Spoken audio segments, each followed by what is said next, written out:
Amazingly, are you going to ask him anything? I was going Yeah, to ask him no, something. from point of views from Tom, I guess the education is itself. It's not only education is education. Education is harmonious development, your body, mind, and soul. Of course. This is the definition I got from No, him it's straight true. away. Yeah. It's true. I think as a Muslims, this is something we lost. Education, the importance we're not putting in that level anymore. We don't have scientists anymore. We don't have the highest of the doctors we used to have in the golden days we talk about all the time. One thing I've learned from Tom, actually, he can be the amazing person. He talked about last time when I had an interview with him regarding the golden time in Muslim histories when they were in Spain time, those days. It was amazing, and he was sharing his stories because he knows those stuff. It would be amazing if you could share those. I would be delighted to. Yeah, I'd love to. I took a great academic interest in the way that Christians and Muslims and Jews in history have come together and shared culture. And medieval Spain was a great time of the flourishing of the three faiths. It was also a difficult time because in Spain you have the Reconquest, when the sort of Christian kingdoms sort of reclaim the land. But for many hundreds of years, Christians, Muslims and Jews lived amongst one another.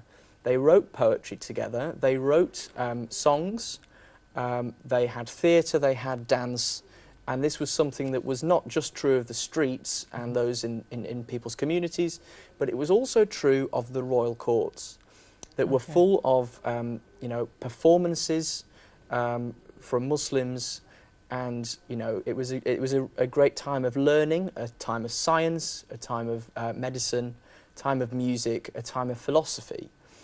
So that great richness comes from being respectful of one another. And that's something that I continue to be inspired by today.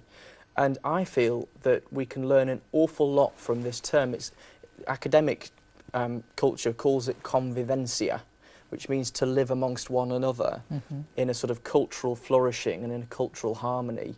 And there was a set of songs, actually, which I looked at in particular from the court of a king of Spain called Alfonso X. And in the illuminations, in the decoration on the manuscripts, you can see Christians and Muslims and Jews painted onto the manuscripts, living amongst one another. It's a remarkable time of rich history, which I think that we would do well to look at afresh in this day and age, and look at the ways by which we can be inspired by people learning, respecting, working, living amongst one another. And in the creative arts, actually, was one representation of that, that shared relationship.